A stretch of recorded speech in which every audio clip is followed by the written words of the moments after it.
unlike Knoxville, you don't have the carryover from guys from all different disciplines. You don't have guys from, modifieds or late models or NASCAR just jumping in a car to go run Knoxville.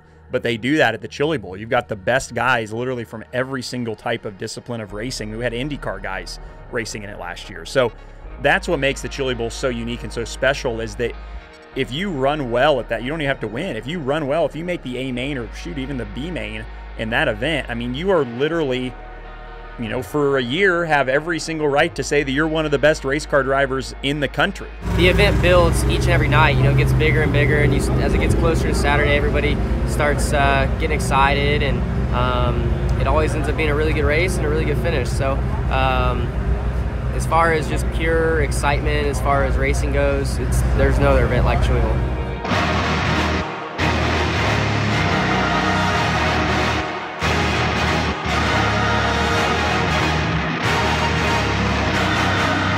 We're living on Tulsa time on the Loudpedal podcast. This is episode 18, and we have a big one for you. We welcome the NASCAR Cup Series champion of Chase Elliott on the show, who's vying for the Lucas Oil Chili Bowl this year, and also his teammate, the reigning Lucas Oil Chili Bowl Midget Nationals champion, Kyle Larson, will be in the house. Dylan, this is going to be one of the bigger shows we have done on the Loudpedal podcast for sure. Yeah, I mean, I think it goes without saying, obviously, two guys who are definitely in the spotlight right now, and as they get ready to go out to Chili Bowl, two completely different objectives for both of them, but it's super exciting, obviously, that Chase is going to run and try his hand in some more dirt racing, and Kyle, obviously, going back into that building as the defending race winner, coming off a 46 win season in 2020, and it's going to be great stuff, and glad they both can make time to join us today. Yeah, how it's going to work is we're going to start with Chase. We're going to pick his brain about getting onto the dirt for the first time in his career. Actually, he's run a little late model racing, but the first time at least in an open wheel dirt car heading to the Chili Bowl. We're going to pick his brain, and then Larson will join. Obviously, we mentioned already his teammate at Hendrick Motorsports. This will be his first year going to Rick Hendrick and Hendrick Motorsports, driving the 5 car. And I know that Chase and Kyle have already been kind of texting back and forth and working together when they were at Millbridge and trying to get Chase up to speed. And he has quickly with a really good onboard shot from Millbridge. He, contended for a top 5, and there was, 9 or 10 cars, but, he was still running some good laps at Millbridge, and he's going to be fun to watch at the Lucas Oil Chili Bowl. Dylan will be there as well. You are running with Christopher Bell, who runs for Joe Gibbs Racing in the Cup Series. And you're also with the reigning USAC National Midget Champion and Chris Wyndham, Gio Selzy, Aaron Reitzel, a powerhouse team that Chad Boat Industries has put together. I stopped by at Chad's shop yesterday, and we chatted about going into the Chili Bowl and the expectations and how much nerves he had going into last year. Because it's got to be nerve-wracking to know you have that much talent sitting in your cars and you have to deliver a race car every single time for them. Yeah, well, and I watched the piece you did the other day, or did yesterday, earlier this morning, and I thought Chad had some good comments. That last year, that was his first Chili Bowl as just an owner. So to have a year experience both at Chili Bowl and just on the national midget scene, where he can just focus on being an owner, I think is gonna pay dividends, and I know he's even more excited this year and confident about the cars he's bringing to the building, this year than he was last year. So I'm just excited. Obviously Chili Bowl's a great week and a super important event to a lot of people. And it's hard to believe this is going to be my 9th one as a competitor, and have gone every year for the last 10 years to either watch or race. So, wouldn't be possible for us without people like Steve Gilmore and, Formula 3 Fitness, who's been a supporter of mine literally for over 10 years, and Sundollar Restoration, Jason and Kim there, and Todd and Jody Bankston with Florida Safety Systems, and Rico at Fatheads Eyewear, and everybody else that, supports Chad and, helps him get up and down the road. It's, obviously awesome to have some great partners on the car, and cars look great. And hopefully we can, deliver what everybody's expectations are, which I think is, realistically to put all 5 in the show. A golden driller is your expectation. Yeah. I believe is definitely Chad's expectation, because if Christopher Bell will be there on Saturday to try and beat Larson to win the Golden Driller. There's no question about that. And you're going to have some guys make the shows too. Wyndham and Reitzel and you and Gio, you guys have very real shots of making the A-Main on Saturday. This is Tulsa time here on FloRacing. We are all Tulsa all the time, but there has been some, USAC National Sprint Car news. Dave Darland's going down to Florida with Baldwin. Paul Nienheiser is joining the tour. Jake Swanson is coming from the West Coast to join the full-time tour of the USAC National Sprint Car Series. So it's all starting to trickle in right now, some of the news, but we're kind of focusing more on Tulsa as we're heading to obviously the biggest race of them all this week at the Lucas Oil Chili Bowl. I was at the Tulsa Shootout. Dylan, I'm telling you right now, I will never walk into that building not wearing a mask again.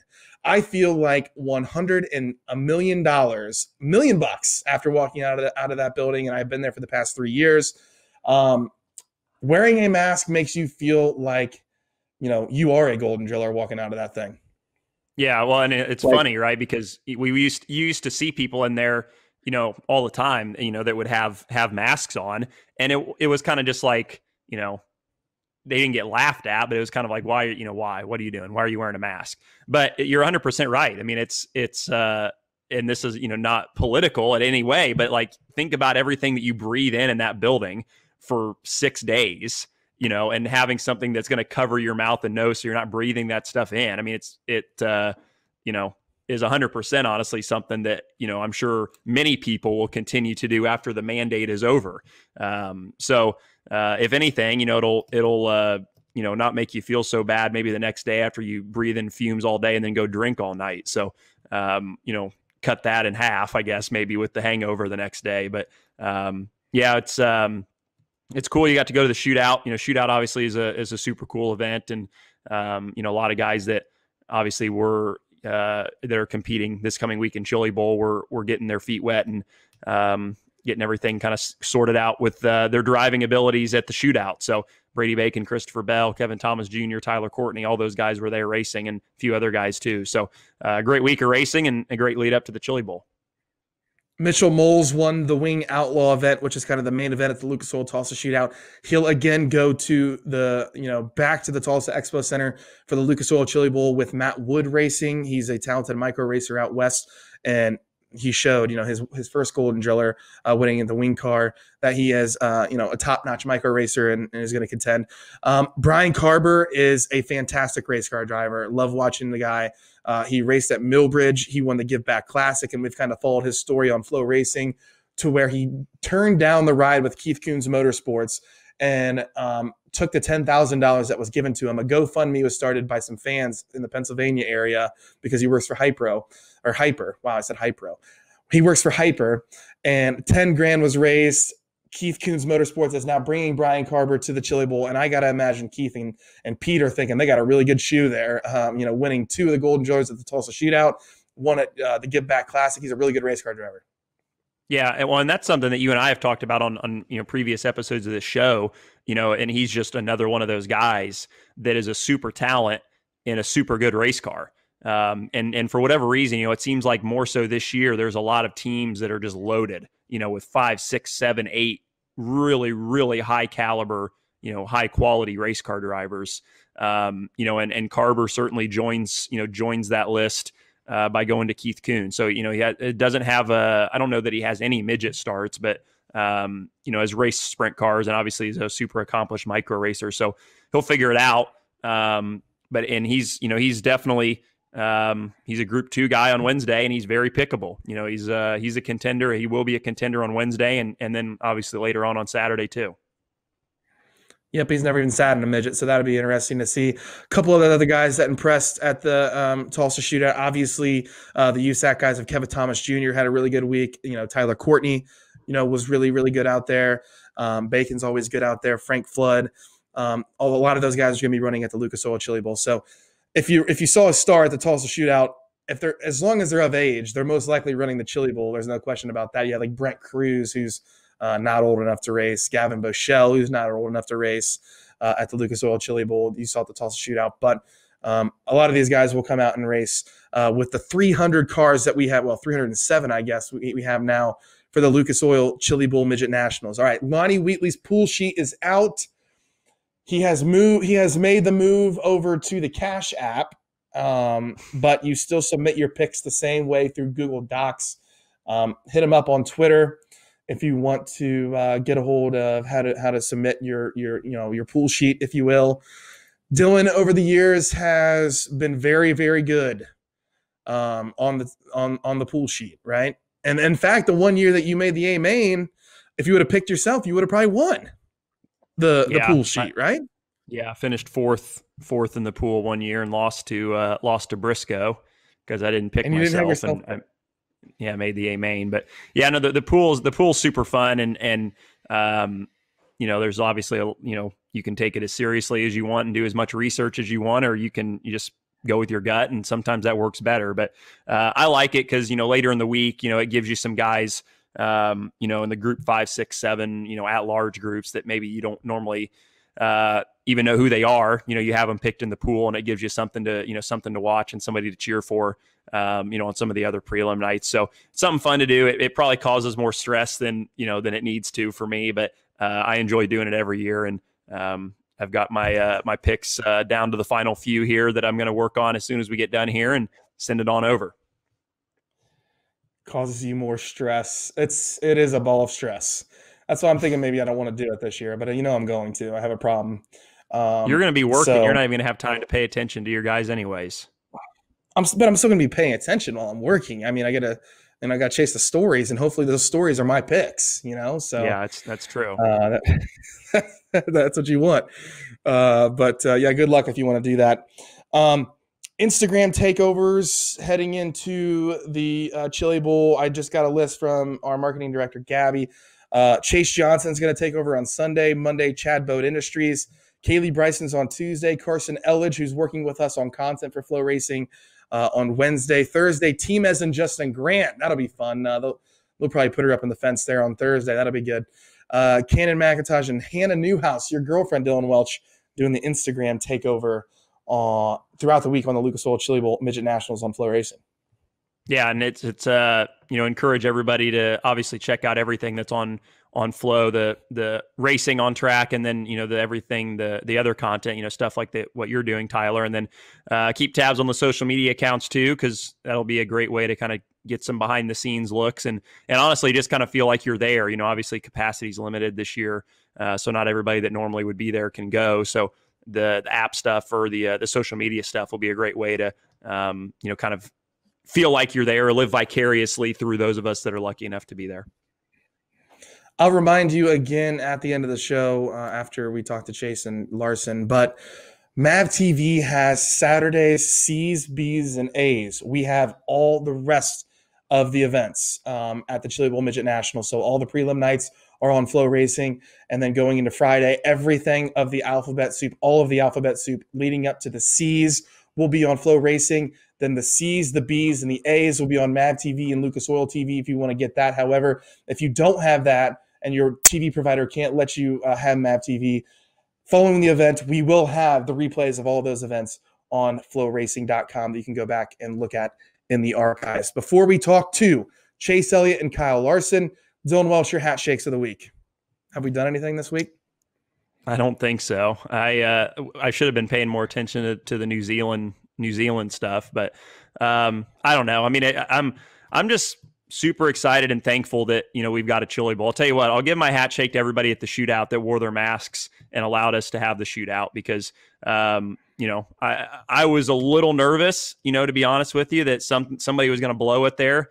And thankfully nobody did. Everybody cooperated, and now we get to have the Chili Bowl. So it's a highlight, of every year. And even though it's 2021 now, obviously I think there's been some bleed over from 2020 just with the state of things and the world these days, it still feels like 2020. So, to have the Chili Bowl as a bright spot kind of in, trying times to say the least, I think is something that everybody's super appreciative of. And I know I am, and just thankful that we're going to get to go and spend a week in Tulsa and go race.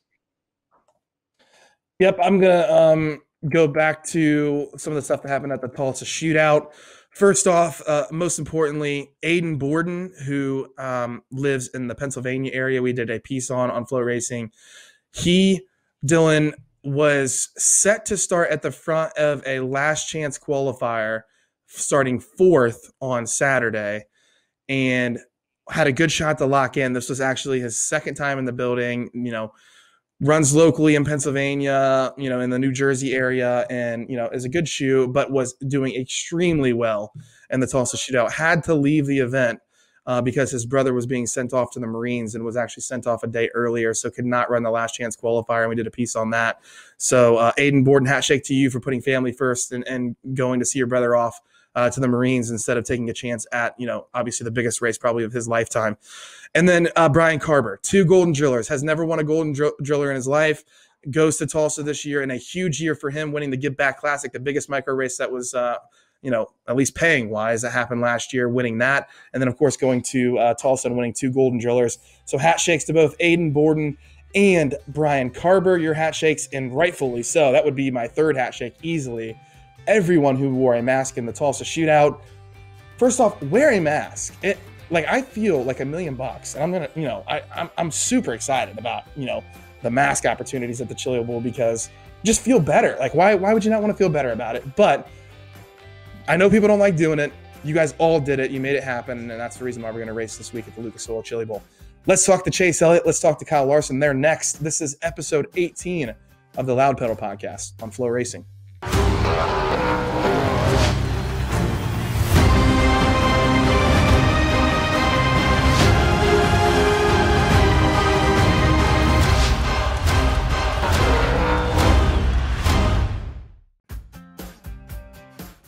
Welcome back to episode 18 of the Loudpedal podcast. We're now joined by the reigning Cup Series champion and also a guy who's going to run in the Lucas Oil Chili Bowl this year, Chase Elliott. Chase, what's up, man? Thanks for joining the show. Yeah, thanks for having me. So the Chili Bowl, you ran Millbridge, obviously, but why the Chili Bowl? What about this race has perked your interest enough to want to run it? I've really enjoyed this race. Been a fan of the event for probably like 5-6 years or so. I've paid pretty close attention to it over the past 5-6 years. Just think it's a really cool event for one, but not just the Chili Bowl. I mean, I think midget racing, dirt racing, sprint car racing, I've really always had a respect for that. Grew up a big Tony Stewart fan, so obviously he kind of wanted me to do that stuff. I feel like as a kid, he always kind of was joking with Dad about getting me in a midget and quarter midgets and stuff when I was little. He actually gave me a quarter midget when I was little that never got used. So kind of grew up with a lot of interest in it. And then as time has gone on, Casey Kane, being involved and being around Casey a lot, I've always kind of seen it and respected it, but just never been close enough to it or grew up around it to really get involved. So for me, I just felt like still in my 20s, and I feel like as you get older, it gets harder to learn new disciplines. I didn't grow up doing that kind of thing, but I just felt like if I was going to step out and try something new, I need to do it before, you get too old, and it gets harder to learn things when you get older, for sure. So I just felt like the opportunities were right, and fortunately, this was the time to go give it a shot. So I'm looking forward to it. My expectations are low, for sure. But I'm excited to go try to learn and honestly just try to learn the right way. I mean, I think it's a very different thing, and I'm excited to go and, like I said, give it a shot. The ESPN Thunder series was a big popularity in the Cup Series garage back in the day. You hear Earnhardt talk about stories of watching, the midget racers, and even the car owners were watching. Was that your fandom towards Tony Stewart? Was that because your dad was such a fan of watching that? No, it was really more just, Tony always was just really kind to me as a kid. He was that other driver that would always take 2 seconds, out of his grid walk to stop by and pick me up or, try to tickle you or whatever, as a kid. And like when you're a little kid, that's a big deal, right? Like your dad, obviously, my dad was a star at the time, but you're always looking outside of that too, outside of him. And Tony was having a lot of success, and he was just really kind to me, and I knew he was really involved. I think, he would send me little die-cast sprint cars and stuff at Christmas, and like Danny Lasowski, I think was his driver at the time. I remember I have, would send me t-shirts and stuff of all of his dirt guys. So just that was really the big thing. I just felt like he was kinder than most for whatever reason, and I respected that. Does winning the Cup championship, and I ask this because, you ran the Snowball, which I know you've obviously competed in before, but you're racing the Chili Bowl, you're going to run the Rolex. Does winning the Cup championship kind of ease or validate these decisions to kind of do some more unique stuff in the off season and kind of branch out and try different stuff? I would like to say yes, but honestly, I had all this stuff planned before the end of the NASCAR season. So, I was, fully planning on going to do the Rolex and the Chili Bowl and the Snowball Derby all before the end of the NASCAR year. And obviously I didn't know how it was going to end, much like anybody else. So no, I was planning on doing it anyway. And luckily things kind of worked out the way they did. And obviously very glad they did. But I was just as excited then as I am now to go and try new stuff. And as far as the Chili Bowl and the Rolex, and then also I was excited to kind of go back and run the Snowball Derby again, which I haven't done in a number of years. So it's been a lot of fun. Racing outside of NASCAR, I feel like is something that I've kind of lost touch with since I've been in Cup. Just haven't done a lot of it. And as much as I enjoy racing and as much as I still paid attention to all that stuff and watched these different types of racing, I just felt like I needed to put effort into trying to go do it because my interest was there. And I always made a point to watch all this stuff. I'm just like, what are you doing? If you have the opportunity to go do it, let's go do it instead of sitting at home watching. So here we are. We're giving it a shot and see how it goes. That's a great question, Dylan, because I kind of wanted to know, like, if the pressure of winning a championship, let you do this, but that's cool to see that you had this planned going into it. Because, when I was with NASCAR and covered it, it just always seemed like you were really hard on yourself. And I never understood why, because you're such a good race car driver. So I feel like winning one of those championships, now you can just go chase more. And and it feels like, you don't really have that pressure on you anymore, it seems like. Yeah. I mean, I don't know. I still want to perform today just as much as I did in October on the Cup side and be successful there. But I did put a lot of emphasis in just enjoying those moments and enjoying the run to the championship. That was probably the thing I said the most between Martinsville and Phoenix was just trying to enjoy being there. It's a great opportunity. And unless you enjoy those big moments, man, it's going to be hard. It's going to be a hard road if you don't like being there and like having that opportunity. And things went our way. Yeah, and I get it. It has to go your way to win a Cup title now, especially with the way the point system is. But, man, if you don't enjoy being there, you're going to have a hard time. And I felt like, could I still be better? Absolutely. Did I enjoy that moment more than I would have 2 or 3 years ago? 100% I did. Am I still going to be pissed off and mad at myself if I make a mistake and throw a race away as much as I was in 2016? 100%. Absolutely, I will. But I've really tried to enjoy those moments, and I feel like we did a really good job of that as a team at Phoenix. Back to the dirt stuff. You raced at Millbridge, whatever it was, a month or so ago now, I guess. Yeah. What was the biggest thing that surprised you about the racing? The two big things for me, is one, testing is not practice, or I'm sorry, testing is not racing. And I think the biggest piece of that is just the track conditions. When you go test on dirt, they might kind of halfway prepare the track for you at the beginning of the day. And then by the time you've run all day, you have run into a dry slick racetrack, which is just not the track condition that you're going to see, especially at the beginning of the night of a feature event. And the track condition that you see there at the beginning of the night is not what it is at the end of a test. So that was a very tough thing for me to get used to, because all my time in a midget prior to that race was kind of on a slick racetrack that wasn't really prepared a ton. And I feel like those dry slick tracks kind of push you more to drive the car kind of like you would on asphalt. So that kind of suited me. But when you get in those moments where the track's kind of tacky and has a lot of grip, you've really got to drive the car a little differently. And that's where your dirt guys are really good, is adapting to those changes and understanding what's not only what the track is doing right now, but what's it going to be doing in my heat race? If I'm in the first heat race, it's going to be different than what it is in the second heat race, and understanding those things. So that was a big one for me. From that side, the second thing that, was difficult and I'm still learning, and hope to learn quickly next week, is just being around other cars and understanding the racing etiquette a little bit more.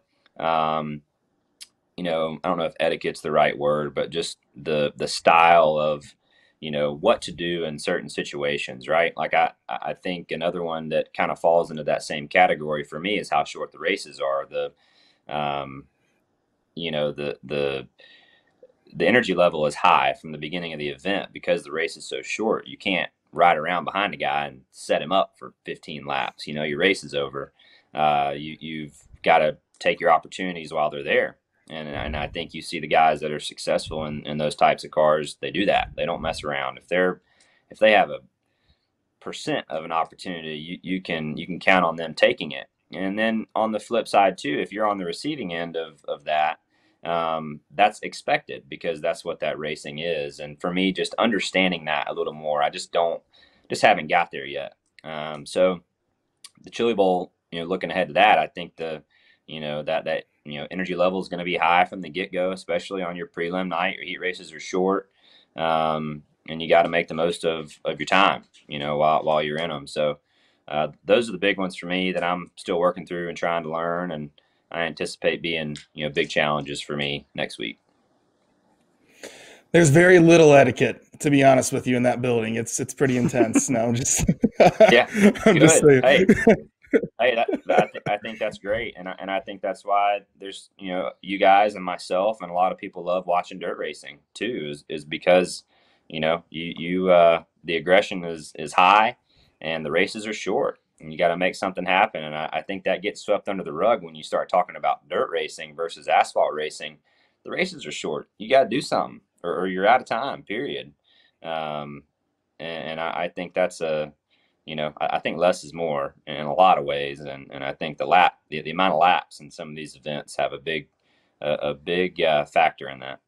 What makes it a good week for you, Chase? I mean, what are the expectations you're putting on yourself that you leave that building next Saturday and you're satisfied? Yeah, I don't know. Like, I'm not sure I've sat down and thought about what main I want to be in on Saturday. Sure. Honestly, for me, I think it's more just about trying to make all the laps and not tear a car up, and just try to learn to race the right way. Sorry, my dog sneezed. But it's I don't know what the week brings, and who knows, right? But I just think for me, just trying to make all the laps that I can. It's not that you get that many practice laps or anything. So just making the most of my time on the racetrack and just learning as much as I can. I think whatever, if I make it to Saturday without tearing our car all to hell, then that's great. And I think, whatever main or feature, we're in, great. And I'll try to learn, all the way to the time I, load up and go home. So we're now joined by the reigning Lucas Oil Chili Bowl Nationals champ who joined the chat here. Both of you guys from Hendrick Motorsports. Kyle, I guess, how are you doing? Thanks for joining us. Yeah, thanks. I'm doing good. Just getting excited to head out to Tulsa here in a few days. Yeah, it's going to be a big time for you guys. So here's my first question, and this will kind of break the ice, all right? So Dylan and I are super excited that Larson's coming to run for Hendrick. Obviously a good opportunity for him to compete again, but also be teammates with you, which has really spawned this, Chili Bowl effort, and you guys are both going to attempt this on dirt. I want to know what Rick Hendrick said when you told him you were going to run in a dirt midget car at the Lucas Oil Chili Bowl. Yeah, he really didn't have much to say about it. And I don't think he knows a ton about that race in particular. But really nothing negative. I mean, I've obviously been up front, and he knows about all the things that I want to go do.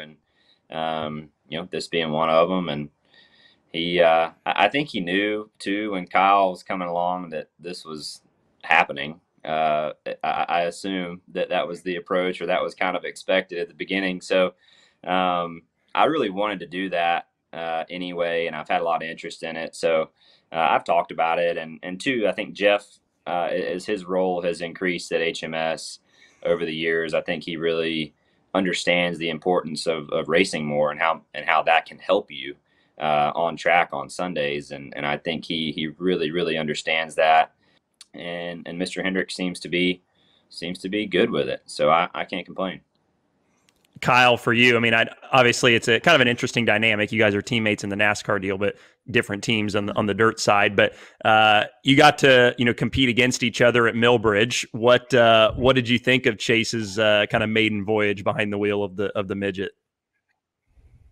I think he exceeded everybody's expectations. Probably, I thought he did really well. Extremely smooth, and then you could tell each lap, he was getting more and more comfortable, and it was just cool to see. Cool to see somebody take on a challenge that's way different than I'm sure anything he's ever driven before, and to go to the biggest event too, with 300 entries, and try his hand at getting to the A main, and hopefully battling for a golden driller. So I just I've always had a lot of respect for Chase. I've always believed that he's extremely good, and for him to, like I said, do something that's challenging and different is just awesome. And I hope all the fans, I know all of us competitors appreciate it, but I hope all the fans can really appreciate it, no matter how his week goes at Tulsa. Chase, this seems to be something like, from the conversation we've had already, that you're not looking at it as a challenge. You're looking at it, this is what I want to do, and I just want to get better at it as quickly as possible. Do you look at this as a huge challenge for you? Yeah, I think it's a tremendous challenge for sure, and it's just not something I grew up doing. I had run a couple dirt late model races, probably 5, 8, 9, 10, maybe even 10 years ago. It's been a long time ago, which is nothing like that stuff. But I think the biggest thing for me is like I said, I've been kind of a fan of that type of racing, and, paid a lot of attention to the Chili Bowl over the past 5 or 6 years. Watched Kyle have a lot of success out there, and I feel like every year we always talk about it a little bit, probably the past 4 or 5 years when he's gone out there and raced. So I think more than anything for me, I just respect the discipline.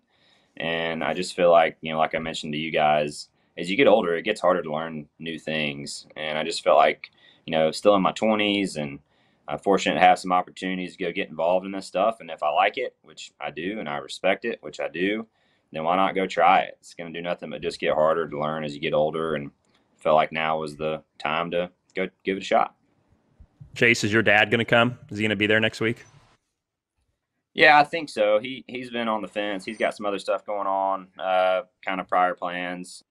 So I don't know. I think he's going to be there. As much as he downplays it, I think he'll end up showing up before it's over with. So he's enjoyed watching too. And we actually went out there last year. We were making our way home from Colorado last year and stopped and watched the race.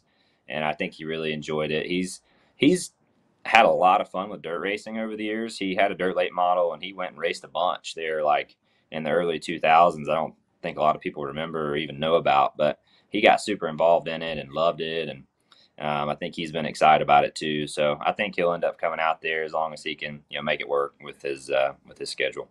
Larson, as you know, the track conditions are completely different on pavement as they are on dirt. It's kind of almost the opposite, right? Through the dirt night, the track gets slicker, whereas a pavement track gets a little bit more grip throughout the night. What kind of correlations will help Chase from a stock car to going into a midget? Because you've said that like the momentum in a stock car is similar to what you see kind of in a midget. I don't know. I actually, I used to always think that a pavement track got more grip throughout a night before I actually started pavement racing. And then, once you get NASCAR racing and once the rubber lays down, it actually kind of does opposite at most tracks. So to me, I think watching the track conditions is similar to kind of feeling how the track conditions might change, throughout a 1.5 mile event somewhere where you're kind of chasing, the gray, I guess you would call it, and where the grip would be. So, and two, I think, Chase is going to have a lot of people to lean on for advice and questions throughout the evening. And, what do you see here? When they do this with the tractors, what's it kind of do to the track, or how long does it take for the bottom to wear out and the top to come in.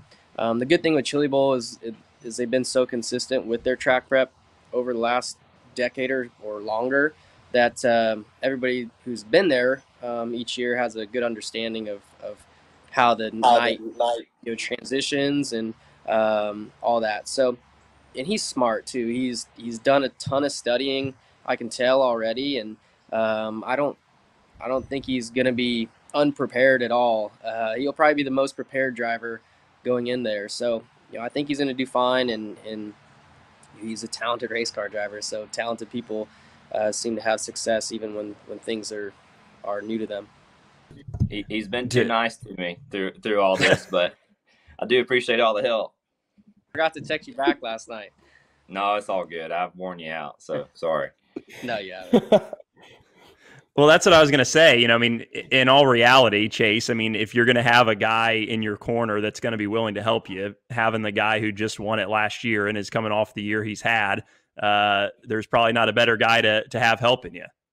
Yeah, I completely agree. And appreciate the help. And, I feel like there's a lot of people that, you can lean on or want to. I think the smaller you keep that circle, the better, because everybody has a different approach. So I've tried to keep that pretty small, honestly, between Kyle and Briscoe. That's really been the only two people I've talked too much about it. And as long as they're willing to talk about it, that's probably going to be about it for me. I just think you get 45 different opinions and you get 45 different ways of looking at something, and that's going to do nothing but just hurt me more. So I think keeping that circle small is important, and that's certainly my approach next week too. Do you think that this could possibly, this is for Chase, do you think this possibly could be a risk? I mean, it's not necessary. I'm not talking about the safety side of it. I'm talking about, like, if you don't, exceed expectations, are you going to feel like it was kind of a bummer to go? No, I don't think so at all. Honestly, I mean, I think for me, like, looking at it, like, being a fan of the event and watching the event, like, I see how hard it is. I mean, that's had to be one of the hardest, of odds. That would have to be one of the hardest races to win in the world. I mean, from how many cars are entered and how there's no guarantees and your prelim nights and just all the racing. So I completely get the challenge, and I think I understand it enough to know that it's going to be very difficult. So no, I don't think so. I'm gonna go out there and give it my best shot.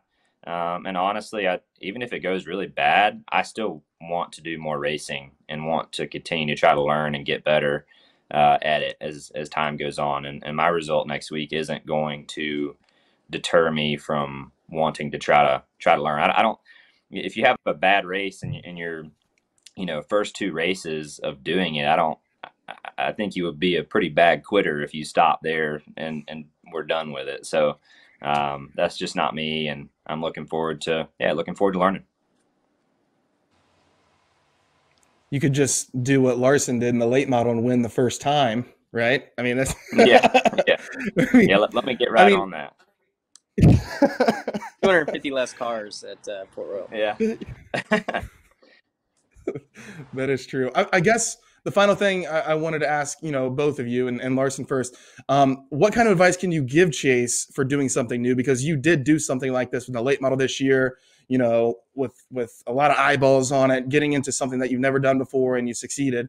What kind of advice can you give him? I don't know. I mean, I think Chase has always had a lot of eyes on him throughout his career as a driver. I mean, his dad's Bill Elliott. So I think he's always had that pressure on him.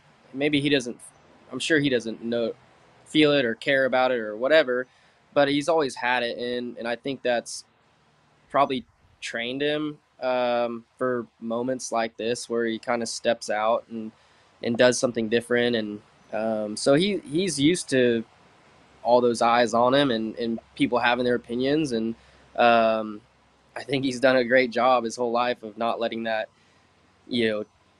take any of his focus away from what's important, and that's doing a good job on the racetrack, or in this case, just trying to learn what you can and have a good time doing it. So as far as advice, I mean, I don't know. I mean, just on the driving side of things, I've tried to help out, and I'm sure once we get to the Chili Bowl, he'll probably have a lot more questions because it's a way different racetrack than Millbridge, and just the surface itself, the shape of the track, the way it races is all way different. So he's only got one night of experience racing these things, and there's still a ton left to learn. So I think it's pretty cool that he's willing to ask me a lot of stuff, and I'm excited to help him, and hopefully he does an awesome job, which I think he will, as long as Chili Bowl. I think the most important thing is just to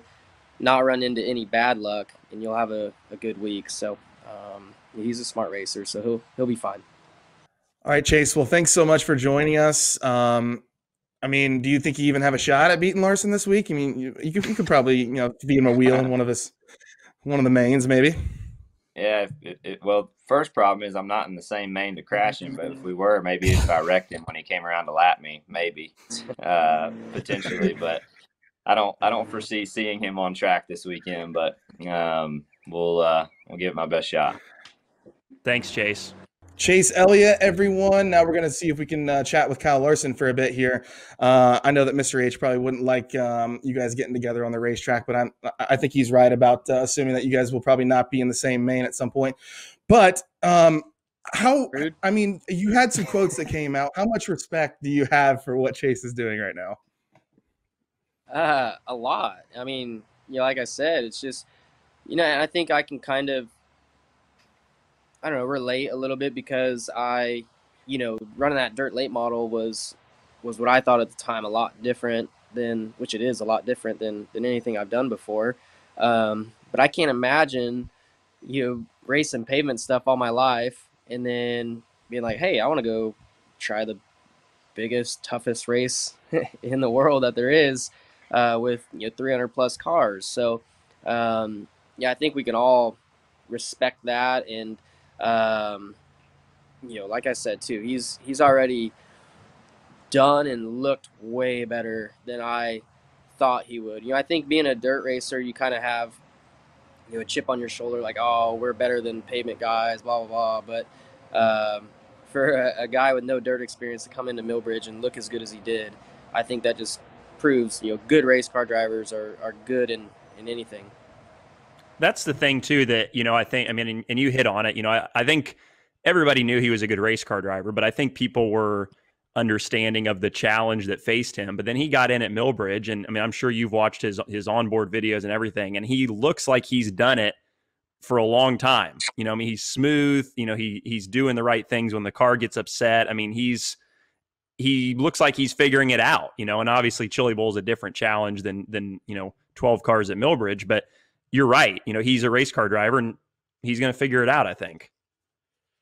Yeah, and two, a little bit now I've gotten to talk to him. You can see why he's so good in Cup or in a stock car, because he works really hard at it and is a student and wants to constantly be better. So that was cool just to communicate with him, and he's texted me, randomly. Throughout these last few weeks of like, hey, what do you think about this? Or like last night he sent me some of his onboard and was like, trying to like judge gaps and figure out slide jobs and things like that. And because he knows that's kind of how you have to, or that's a part of racing a midget, is trying to figure out those ways of passing people, which is stuff that he's not used to. And two, having no spotter as well, I could imagine would be hard to get used to, maybe, and different. So but it's definitely been awesome to see how seems like he's really enjoyed it, and I look forward to seeing how he does at Chili Bowl, and then also what he does once the Chili Bowl's done, what other races he might run, what other types of race cars he might want to try. So his fan base is already big, and I think it's about to get a lot bigger. One thing that I wanted to ask him, and you mentioned the fan base thing, when you said you went, to the late model deal, you were hitting a whole new fan base of dirt racing fans, which is accurate. I mean, because the late model fans are different than the sprint car fans, and obviously the NASCAR fans are way different than all the fans he's going to get from racing on this dirt race. he doesn't need any more fans, but I think that this is going to make him one of the dirt guys, don't you think? Yeah, I don't know. I don't know. I mean, you still have maybe some diehard dirt fans that don't like when a true NASCAR guy comes in and races. But yeah, for the most part, I think he's gonna just gain the respect of a lot of people, and I think he'll definitely have even more people cheering for him on Sundays, and probably even more people voting for him for most popular driver, even though he doesn't need it. Um, but yeah, no, it's definitely. I think it's just great for motorsport in general, right? I mean, you have our NASCAR Cup Series champion, you know, coming to do some grassroots racing and bringing a lot of attention to it is only going to help, grassroots dirt track racing. So I think it's great, and hopefully more people do it in the future. Kyle, 2021 obviously is going to be a really big year for you in a number of ways, but we start things off by going back to Chili Bowl, obviously, and you get to go into that building as the defending winner. I would imagine it probably in some ways feels different going back there, but in a lot of ways too, it's probably the same because I know you want to win it again. But what are you feeling this time going into the Expo as the defending winner of that race that you tried so hard to win? Yeah, I mean, not a whole lot different, I guess, from what I remember. I mean, it's just been a different off season, really. I go to New Zealand, and I feel like that's my time to kind of get fresh in a midget leading up to Chili Bowl, and I didn't get to do that this year. So it's almost like my mind these last couple weeks has been less on the Chili Bowl. But even though I've watched every video on Flow like 10 times over, so I've done my prep and studying.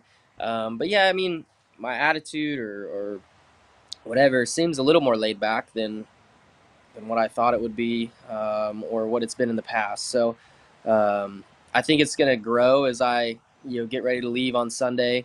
We're going to Wichita first to hang out for Boyer's little retirement party. So I'm sure once I'm in Wichita, I know I'm only a couple hours away. I'm be ready to leave that party to get to Tulsa and get ready for my one session on Monday, and then hopefully beating Dylan Welch on Tuesday. Yeah, that's right. Is Dylan Welch the toughest in the Tuesday field? I mean, I feel like Beeson maybe and a few others. Kidding me? I mean, I think his last name made it on the notable drivers that are running Tuesday. So I mean, that's got to be that yeah, means it's worth a lot. something. So yeah, so no, I mean Dylan, he's always, trust me, he might not think it, but I guarantee everybody, when they see his name on the entry list or for whatever night that he's running, they all pick him as one guy that could win. So yeah, I mean, I think that's pretty special, and for a part-time guy, a full-time announcer or whatever, and part-time driver, I think that's pretty cool to have drivers always noticing him. What yeah, how about that, Tyler? Group 2 pick right there gets all the adrenaline rush from the greatest race car driver in the world telling him he's great. Yeah, Group 2. That's a lot of pressure. Wow. Yeah. Dang. A lot of pressure. What do you got, Dylan? No, I mean, I don't really have much. I mean, are you for you, I mean, starting the year off at the Chili Bowl, I mean, I know you obviously got a lot of other stuff, on your plate and everything, this time of year, but how much fun is it for you to just get to go back and race in that race every year and show up there as, the guy that everybody does look at as the one to beat? Yeah, I don't know. I mean, I guess I don't look at it that way. I just look at it as another race, and you want to go there and win the big ones, and that's one of the biggest of the year that I get to run. So, yeah, I mean, I guess, with the success that like Bell and I have had there now for a while and seem to always be contending up front on Saturday, it just seems to build and build and make me want to win even more. So thankfully I finally got it done last year, and I know Bell's probably hungrier now than he's ever been. And, Chad's has gotten to, race a lot this year as a crew chief and hone his skills doing that. So I imagine they'll be only better now. So, he's definitely still the one guy to me that I think is the best in there. But, I think you look at what I think Buddy will be really, really fast this year. And there's always a lot of good drivers. So definitely try and study on everybody and what their tendencies are going in. And then, once you get on track, you just kind of got to put it all to work and try and make a clean prelim night, and then hopefully 55 really good laps on Saturday. The year you had on dirt, with 46 wins, you've probably run more dirt stuff this year leading into this race than I think. I mean, you have probably in 10 years or something like that. So how does that play into how confident you feel? I mean, I know you're very well aware that, nothing is guaranteed there, but that has to have some impact, I would imagine, on just kind of how you're feeling. Yeah, I don't know. It's maybe I just have a bad memory, but it's easy to forget about the success you had all season long and really, racing Cup or NASCAR stuff, and then you're sprinkling dirt races. I never really looked at it as, I ran 90 dirt races this year. I've always kind of looked at it as I ran 80 or 90 races throughout the year. So to me, it didn't really matter kind of what type of car I was in racing, as long as I was racing quite a bit throughout the season. And this year having success, you would think, it helps your confidence and stuff going in the building. But like I said, I think my memory's so bad, it's easy to kind of forget about that. And 2021 is a totally new year. So it doesn't matter really what you did last year. You just got to keep preparing and keep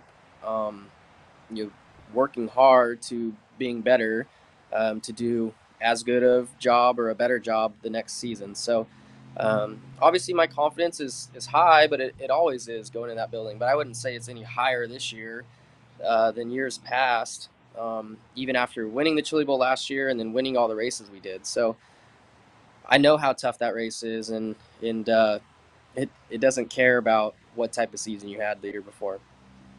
Fair enough. You mentioned the boat cars, and they're on a list of probably 7 to 8 powerhouse teams that have tremendous lineups this year, that are cars that are capable of winning. That boats car is capable of winning, and probably even one of the better cars in the building, because you finished a worst of second in that car all year long. I mean, it's so going into that building, that Bell's good, but you also know that those cars are incredible. Yeah. I mean, yeah, for sure, I do. And getting to drive them some throughout the year, you get to figure out kind of what their strong suits are as the setups go, and what their weaknesses are too. So I think that's unique for me, being a driver competing against them at the Chili Bowl, and getting to feel what Christopher and Dylan and Chris Wyndham and Reitzel and Gio and whoever else they have, having an idea of watching their car and what they're feeling, and like I said, knowing what their strong suit is with that car, and also the weaknesses are, I think, benefits me. So I'm glad that I got to race with Chad some this year, and like you said, we had a lot of success. I think I won 5 and finished second in 3 of them or something like that. But yeah, no, I think it's just a unique opportunity for me to have been able to do that. Paul Silva is a hard nut to crack. He won't let us talk to him really, which is fine, because I like the allure of that. But he's obviously one of the greatest sprint car minds there is, and he is probably not getting enough credit for just the incredible season that he had on the wrench. The best to ever do it since probably Kinzer did it. What's he feeling like going into the Chili Bowl this year? You guys raced a little bit out west. How excited was he to win that race last year, and how hungry is he to go in there and win it again? You want my honest answer? I think he's hating it. I think he'd much rather be at home and not having to work on a midget. He's a sprint car guy to the core, and I don't think he enjoys midget racing that much. So that's my honest answer. But I do feel like somewhere inside of him, he's excited to get back to Chili Bowl. I think he knows, kind of what he did last year, his first time in the building as a crew chief and going out there and winning the Chili Bowl, which is a race that I had tried to win, 12 years previous. Him to kind of come in and help me win, I think, makes him feel special. So I'm sure he's excited. I know he's really pissed off that he had to leave a day earlier. I always thought parking was Sunday, and apparently he parks Saturday morning. So he had to leave a whole day early to go to Tulsa and spend another 12 days there and only race 2 nights. So that's what he doesn't like. But he's a different guy for sure. But he's the best at what he does, and you're right. He likes working on race cars and doesn't really. He doesn't want to be interviewed. He doesn't care to talk about what he's been doing. But I also joke that he loves money. Nobody loves money more than Paul. So he's probably got a plan for not talking, because I'm sure he'll release a book or something someday and try and make some money on that. So, but no, I'm thankful to be able to race with him in the sprint car and now my midget and have a ton of success with him. We've had a really good win percentage these last couple years. So hopefully we can keep it going. All right, so the last one I got for you. We just went to the Tulsa shootout, and I interviewed all 7 of those guys that won, the 600 mod, the small classes and the micros, the juniors. All of them have the same exact trophy, and it's a awesome, golden driller. Well, if you consider it awesome, Dean Mills says that you're just carrying around a piece of wood, basically. But why is that thing so important? Of course he does.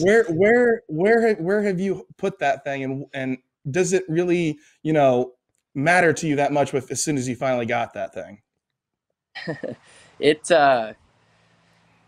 I think for me, I won a Tulsa shootout, whatever year it was, in the Outlaw Cart, but it was like the 25th anniversary of the shootout. So I won a silver driller, which I was very bummed about, because I wanted a golden driller. So then I've had to wait so long and work so hard and have a ton of heartbreak in between to finally win a golden driller. So that trophy is definitely very important to me, and it's nothing fancy. It's just it probably doesn't cost Emmett Hahn very much money to get a bunch of those trophies, but it's the meaning behind it. I think that is so awesome, and what we all go there to try and win, is when you hold up that driller, you're the only guy holding it up that week. You beat 300 and some odd cars, and it's just a tough race to win. And so yeah, it's important to me, and it's at my shop. I have like a whole wall where I've got my helmet, my suit, my shoes, my gloves, the trophy, and then I can't remember the guy's name, but the guy who paints those photos throughout the nights on all the prelim nights. After we won the Tuesday night prelim, he painted my car, so I bought that and hung that up. So it's a cool little wall, kind of dedicated to the Chili Bowl, and I've got a spot for a second one. So hopefully keep winning drillers. Thanks for coming on the show, buddy. We'll see you in Tulsa. Appreciate you doing this, and good luck, and go get that second one, all right? Yeah, thanks for having me on, and thanks for everything you guys have been doing this off season. It's kept me entertained with no racing. Cool. Appreciate you watching. Yep. See ya. The reigning Chili Bowl champion Kyle Larson here on episode 18 of the Loudpedal podcast. Dylan, I'm not sure, through all of the Rip the Fart episodes we did over at MRN, and on Loudpedal that we've ever had as much active driving star power on our show. Do you think? That's probably That was got to be one of the biggest yeah, star power episodes.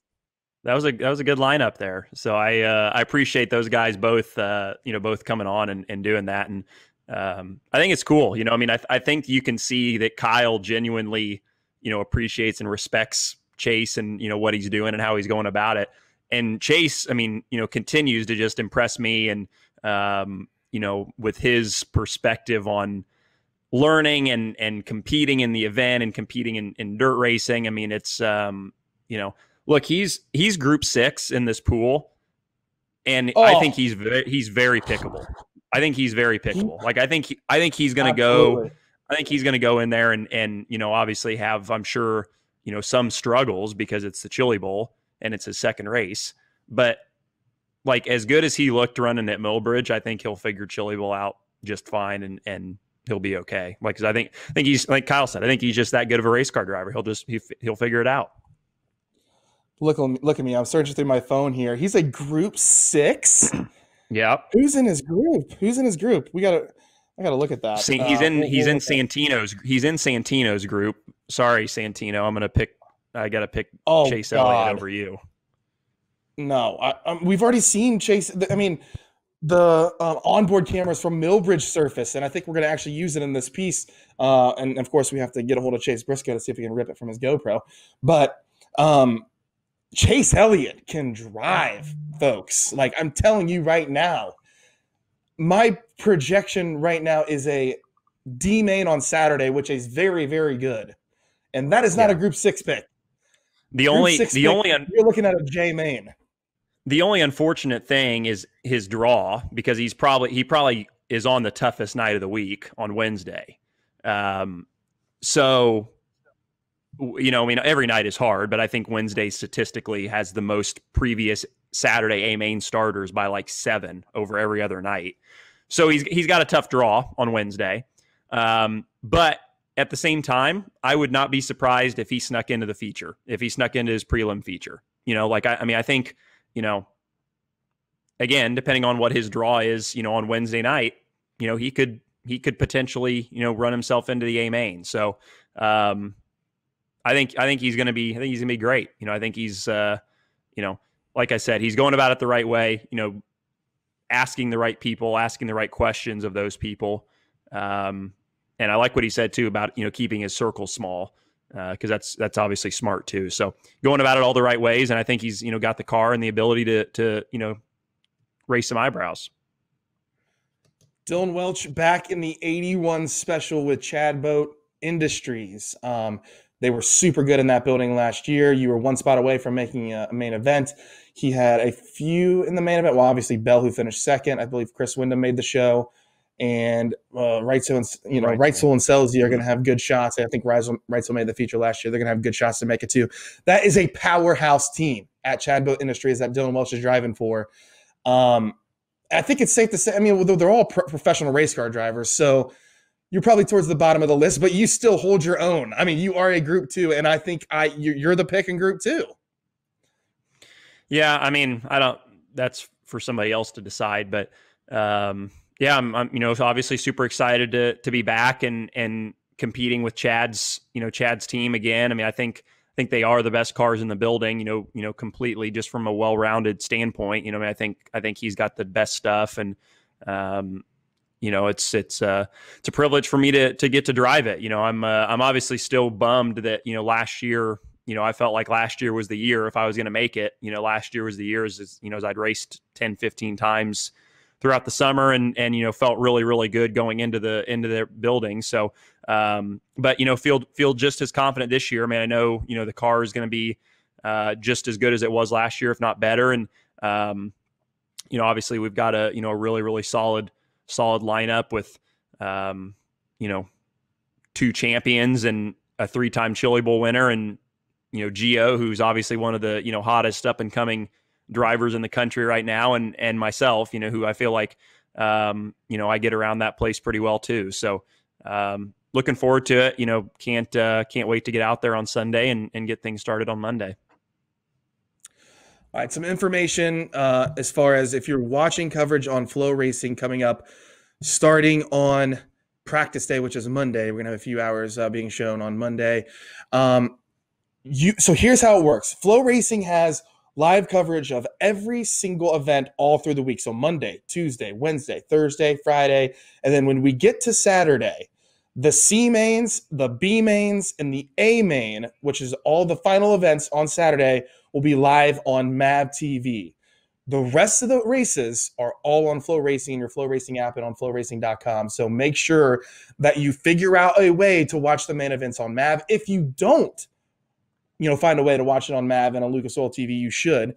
If you don't, we will have the replays on the app and on FloRacing.com following the event. So you can go back on there and check out the C mains, the B mains, and the A mains on FloRacing.com. Okay, I had to get that in there. Also, your girlfriend is doing an Instagram takeover for us. Are you excited about that, Dylan Welch? Yeah, I actually just learned about that a few hours ago. So hopefully I can give her some good content to pump out of our pit, and she's excited about it. So it'll be good. Be sure to and not just her. All week, like Team Ez and Justin Grant, I think, are taking over one night. So there's going to be some great stuff. So obviously keep tabs on the app and on the website for everything you're doing, Ty, and everything that's on track. But the social platforms too are going to have a lot of really, really great content that's going to just add that much more to the experience. So check it out. Especially Saturday. Just do what we did at the shootout in our house. We just turned it on first thing, every morning, and just left it on to play in the background, and it's great racing. Some of those alphabet soup races are crazy. So it'll be entertaining. So be sure to check that out. Good luck if you're playing in Lonnie Wheatley's pool sheet. I know I will be. Dylan, you tend to make more money in that pool sheet than you do when you actually go out there and race. That is true. I mean, last year you won a lot of money in that.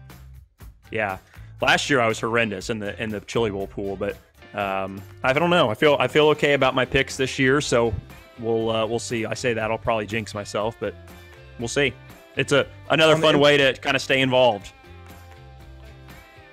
No question about it. And on the Instagram takeovers, Kaylee Bryson's doing one, Carson Elliott is doing one. You mentioned Team Ez and Justin Grant, Ken and McIntosh. Tucker Boat Motorsports, I believe, is going to take over a night, hopefully. So we're kind of getting those all lined up. Gabby, our marketing director, is doing a good job. All right, great episode. Kyle Larson, Chase Elliott. Like I said, not much more active driving star power you can get on a show, Dylan Welch. It was a good one for episode 18. I'm not sure we're going to be able to clear the bar on some of the other episodes going forward, but this one was big. Yeah, starting the new year off right, and excited to continue this, throughout the year as everything gets started back up, and it's going to be fun. I'm excited to kick things off with Chili Bowl, and I can't wait. Don't expect to see a podcast during the Chili Bowl from us. I mean, this is our lead-up podcast to the Chili Bowl, so we're going to recap it after. So don't expect it. We're not going to be doing that stuff. Trust me, if you want to see my fat ass, I'm going to be on the camera a lot at the Chili Bowl, along with Carson Elliott, Haley Shanley, who look better than me, obviously. They are going to be on the app as well. So we're going to be bringing you all the coverage, all the content from Chili Bowl. You won't get any better coverage of the Chili Bowl than right here on FloRacing.com. Thanks for watching. We'll see you on episode 19 of the Loudpedal podcast.